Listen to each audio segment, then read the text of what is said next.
چند ایسی چیزیں، چند ایسی احتیاط ہیں، چند ایسی غیر دوا پر مشتمل چیزیں ہیں جن کو اگر ہم عمل میں لائیں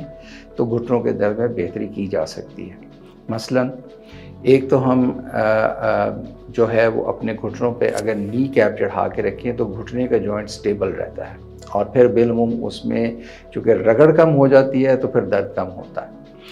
دوسرا یہ ہے کہ اگر ہم فزیو تھراپی کا راستہ اختیار کریں یا ہلکی پھلکی ایکسرسائز جو ہے گھٹنے کی کرتے رہیں تاکہ جوائنٹ کے ارد گرد جو مسلز ہیں، پٹھے ہیں، وہ مضبوط ہوں اور سارا وزن جوائنٹ پہ نہ آئے، تو اس سے بھی بہتری ہوتی ہے۔ پھر بعض ایسی خوراک کی آپشنز ہیں، مثلاً یہ کہ آپ تازہ سبزیاں لیں، آپ ایسی چیزیں نہ لیں جو پروسیسڈ فوڈ ہوتی ہے، اس سے بھی آپ کا جو جوائنٹ ہے یا آپ کے جو مسلز ہیں، یہ جو باڈی ٹوٹل ہے اس کی ویئر اینڈ ٹیئر جو ہے وہ سلو ڈاؤن ہو جاتی ہے،